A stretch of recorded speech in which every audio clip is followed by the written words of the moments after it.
আসসালামু আলাইকুম, আমি ডাক্তার নাজমুল। আজকে আপনাদের সাথে যে ব্যাপারটা নিয়ে আলোচনা করব, স্ক্রিনের আপনারা বিড়ালটা দেখতেই পাচ্ছেন যে ও একদম ঠিক মতো দাঁড়াইতে পারতেছে না। ওর মালিক হচ্ছে আমার কাছে নিয়ে আসছিল যে স্যার ও হচ্ছে একদমই দাঁড়াইতে পারতেছে না, পেছনের পায়ে কোনো ভরই দিতে পারে না, হাঁটতে পারে না, হাঁটতে গেলেও হচ্ছে টলমল করে পড়ে যায়। এই সমস্যাটা নিয়ে হচ্ছে ও আমার কাছে এসেছিল। এবং এই ধরনের সমস্যা কিন্তু আসলে খুবই কমন, আপনারা অনেকেই হচ্ছে দেখা যায় যে আমাদের চারপাশে এই সমস্যাটা ফেস করে। মানে কমন পেশেন্ট আসে এগুলো আমার কাছে। এইটা দুইটা কারণে সাধারণত হয়। যেমন দুইটা না, বেসিক্যালি যদি বলতে চাই তিনটা কারণে বলা যায়। সাধারণত পয়জনিং কেসে, যে আপনাদের যাদের বিড়ালটা হচ্ছে বাহিরে যায়, বাহিরে যাওয়ার পরে হচ্ছে বাহির থেকে কোনো কারণে যদি কোনো বিষাক্ত কিছু খেয়ে আসে, তখন ওদের বডির যে নার্ভের ইম্পালস গুলা ঠিক মতো কাজ করার কথা, সেই নার্ভের ইম্পালস গুলা আর আগের মতো ঠিক মতো কাজ করতেছে না। এখন যেহেতু নার্ভের ইম্পালস আর আগের মতো কাজ করতেছে না, তখনই দেখা যায় যে পিছনের পায়ের যে ভারসাম্যের ব্যাপারটা, এই ব্যাপারটা আরো আগের মতো ধরে রাখতে পারতেছে না, এবং তখনই এরকম টলমল টলমল করে হাঁটতে থাকে। এইটা হচ্ছে খুব আমাদের কমন।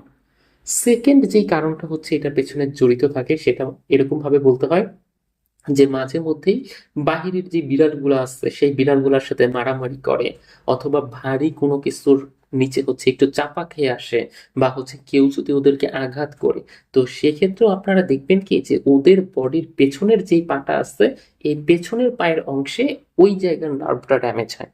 এবং ওই জায়গার নার্ভটা ড্যামেজ হওয়ার কারণে ও আর আগের মতো কি করতে পারতেছে না, ভর দিতে পারতেছে না, বা হচ্ছে ইম্পালস যেটা জেনারেট হওয়ার কথা ওই ইম্পালসটা আর আগের মতো জেনারেট হচ্ছে না। এই জন্য হচ্ছে ওর শক্তি অনেকাংশে কি পাচ্ছে না। তারপরে ৩ নাম্বার কারণটা যদি বলতে চাই, সেক্ষেত্রে যে হঠাৎ করে কোনো ধরনের সমস্যা আপনি দেখেন নাই, কোনো ইম্পালস এরকম আঘাত পাওয়ার কোনো কারণ জড়িত নাই, তারপরে হচ্ছে কোনো বিষাক্ত কিছু খায় না, আপনার বাসায় ও সবসময় থাকে, হঠাৎ করেই ও নর্মালি হাঁটতে পারতেছে না। এই ধরনের সমস্যা যদি আপনি কখনো ফেস করেন, এইটা বেসিক্যালি ওদের বডিতে কিছু নির্দিষ্ট ভিটামিনস এবং মিনারেলস এর অভাবের জন্য হয়। এবং আপনি যদি এই ভিটামিন প্লাস মিনারেল গুলা ওকে ওই টাইমে সাপ্লাই করতে পারেন, তখন দেখবেন যে এইটা খুব দ্রুত, এ মানে হচ্ছে বলতে পারেন ওয়ান কাইন্ড অফ ম্যাজিকের মতো। আপনি 2 দিন খাওয়াইলেন, তারপরে 3 দিন দেখতে পারলেন যে ও একদম সম্পূর্ণরূপে হাঁটতেছে। এই ব্যাপারটা হচ্ছে আপনি তখন প্রপারলি দেখতে পারবেন। তো এই 3টা কেস হচ্ছে সাধারণত আমি ফেস করে থাকি এই হাঁটতে না পারার সমস্যাগুলোর ক্ষেত্রে।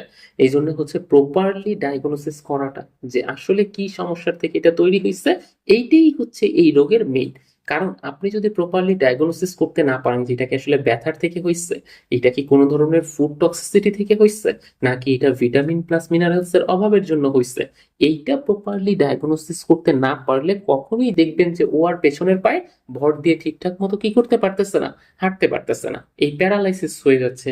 প্রথম অবস্থায় তো পেছনের পায়ের অংশে প্যারালাইসিস থাকে, তারপরে আস্তে আস্তে এটা তো সামনের অংশে পুরো একদম প্যারালাইসিস। মানে মোট কথা আপনি তখন দেখবেন যে ও পা টেনে টেনে হাঁটতেছে, নর্মালি একদমই হচ্ছে কি হাঁটা চলা করতে পারতেছে না। এই ধরনের সমস্যাগুলো আপনি ফেস করবেন। এই জন্য সবসময় আমি আপনাদেরকে বলবো যে আপনারা যদি এ ধরনের সমস্যা ফেস করেন, প্রথমে হচ্ছে আপনি একটু চিন্তা করে দেখেন যে এই 3টা কারণের মধ্যে কোনটা কারণ হতে পারে। এটা কি ও বাহিরের কোনো কারণে কোমরে ব্যথা বা আঘাত পাইছে? এখন এই আঘাত পাওয়ার এই কারণটা আপনারা খুব সহজে বুঝতে পারবেন কিভাবে? দেখবেন যে ও ওই আঘাত পাইলে পা টেনে টেনেই হাঁটা শুরু করছে একদম প্রথম থেকে। মানে ও এরকম টলমল টলমল করে হাঁটবে না, যেমন এই বিড়ালটা কিন্তু আঘাত পায় নাই, ওর কিন্তু এই ভিটামিন বা মিনারেলস এর অভাব, এটা দেখেই বোঝা যাচ্ছে। তো ও এরকম টলমল টলমল করে না হেঁটে ও হচ্ছে পা টেনে টেনে হাঁটবে যদি আঘাত পায়। এবং আপনি যদি ধরতে যান, আঘাতের ওই জায়গাটা প্রচন্ড পরিমাণে ব্যথা পাবে। বুঝাইতে পারছে তো? আর ও যদি ওই যে বাহির থেকে এরকম আঘাত পাইছে যেহেতু, বা এটা মারামারি করেই হোক বা ওকে কেউ ইয়া হোক, তখন আপনি শরীরে দেখবেন যে এরকম ক্ষত থাকবে, এবং শরীর পুরোটা ব্যথা হয়ে থাকবে, জ্বর আসবে সাথে। অনেক সময় দেখা যায় ওই ক্ষতের মধ্যে পুজ জমা হইতে পারে, এরকম আরো অনেক ধরনের সিকোয়েন্স দেখতে পারি। তারপরে আবার যদি আপনি দেখেন যে ওই বাহিরের বিষক্রিয়া থেকে হয়, যে বাহিরের বিষাক্ত কোনো কিছু খেয়ে আসছে, সেক্ষেত্রে আপনি দেখবেন কি বমি হচ্ছে, খিঁচুনির মতো সমস্যাগুলো আমরা ওনারদেরকে জিজ্ঞেস করি যে আপনি ফেস করছেন কিনা, বা লালা ঝরতেছে কিনা, বা হচ্ছে টলমল টলমল বা একদম অজ্ঞান হয়ে গেছে কিনা, এই ব্যাপারগুলো হচ্ছে আমি ওনাকে জিজ্ঞেস করি। এইভাবে হচ্ছে আমি ডায়াগনোসিস করি যে আসলে কোন কারণটা হতে পারে। আর নর্মালি হচ্ছে ওইটা তো আমি একদম বললামই যে মিনারেলস এর অভাব হইলে ওটা হঠাৎ করে এরকম কোনো কারণ যে মানে এটার পেছনে জড়িত থাকবে না। এখন আপনার করণীয় কি? আপনার করণীয় হচ্ছে বিড়ালকে নিয়ে খুব বেশি এই টাইমে হাঁটাহাঁটি করানোর দরকার নেই, যে না ও একটু হাঁটুক, ও একটু হাঁটলে আলটিমেটলি হয়তো বা শক্তিটা ফেরত পাবে। ব্যাপারটা এরকম না। বেশি হাঁটাহাঁটি করানোর এই টাইমে দরকার নাই। একটা ছোট্ট জায়গায় একটা সফট টাওয়েল দিয়ে ওকে প্যাঁচিয়ে রাখতে পারেন।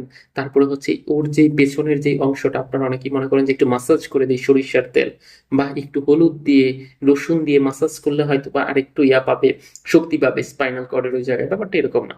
এরকম উল্টাপাল্টা মাসাজ করতে গেলে দেখা যাবে তখন ইনজুরিটা আরো বেশি হয়, স্পাইনাল ইনজুরি যেটাকে আমরা বলি, এই ইনজুরির সমস্যাটা আরো বেশি হইতে পারে। তারপরে হচ্ছে আপনি একটু দেখেন যে ওর ওই পায়ের পাতার নিচের অংশটা ওইটা কি ফ্যাকাশে হয়ে যাচ্ছে কিনা। ওইটা যদি নীল বা ফ্যাকাশি হয়ে যায় তাহলে আপনাকে বুঝতে হবে যে নিচের দিকে হয়তো বা কোনো ব্লাড সাপ্লাইয়ের নার্ভও আলটিমেটলি ড্যামেজড হয়েছে, এবং যার কারণে ওই সাইডে ব্লাডটা ঠিক মতো পৌঁছাইতে পারতেছে না। ওই জায়গায় হচ্ছে কি হয়ে যাচ্ছে, নীল বা এরকম ধরনের একটা কালার চলে আসছে। তারপরে স্পাইনাল ইনজুরি যদি অনেক সময় বেশি হয়, পি আর পটিও ঠিক মতো করতে পারে না, পি আর পটিটাও আটকে যায়। আপনি একটু দেখুন যে এই ধরনের কন্ডিশন ফেস করার পর থেকে ও কয়বার পি করলো, কয়বার পটি করলো, এই ব্যাপারটা একটু খেয়াল রাখেন। ওকে এই টাইমে শক্ত কোনো ক্যাট ফুড বা ওই জাতীয় খাবারগুলা, চিকেন এগুলো না দিয়ে আপনি নর্মাল ফিশ জাতীয় খাবার দিলেন। ওর খাবারে পানির পরিমাণ বেশি রাখলেন, খাবারের সাথে কাঁচকলা বা এগুলো অ্যাড করলেন না। পেঁপে বা মিষ্টি কুমড়া যেগুলো হচ্ছে পেট নরম করে, এই ধরনের খাবারগুলো দিলেন যাতে করে ও খুব সহজে পটি করতে পারে।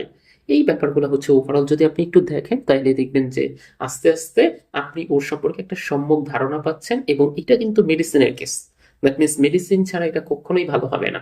এই জন্য নর্মালি আপনি বাসায় তো এগুলো জাস্ট করতেই পারেন, কিন্তু ভেটকে দেখে ওই যে প্রথমে তিনটা কারণ বললাম, ওই তিনটা কারণের একটা কারণ ডায়াগনোসিস করে উনি যেভাবে হচ্ছে মেডিসিন গুলা দিবে ওইভাবে আপনাকে রেগুলার বেসিসে মেডিসিন খাওয়াইতে হবে। সাধারণত কারো কারো ক্ষেত্রে দেখা যায় যে এটা 14 দিনে ঠিক হয়ে যায়, কারো কারো ক্ষেত্রে দেখা যায় যে এটা ঠিক হইতে 21 দিনের মতো সময় লাগে, আবার কারো কারো ক্ষেত্রে এটা কখন ঠিক হয় না। এই জন্য তিন ধরনের কেসই এক্ষেত্রে আমি ফেস করছি। তো আপনি ওইভাবেই হচ্ছে ভেটের সাথে কনসাল্ট করে তারপরে হচ্ছে ব্যাপারটা এনশিওর করবেন, তখন দেখবেন যে যদি ওই অল্প ড্যামেজের জন্য হয় বা ভিটামিন বা মিনারেলস এর অভাবের থেকে হয়ে থাকে সেক্ষেত্রে তো খুব সহজেই ও আবার কামব্যাক করতেছে, ও রিকভারি রেট অনেক ভালো থাকবে। তো এভাবেই আপনারা করবেন, এটাই হচ্ছে আপনাদের করণীয়। ধন্যবাদ সবাইকে।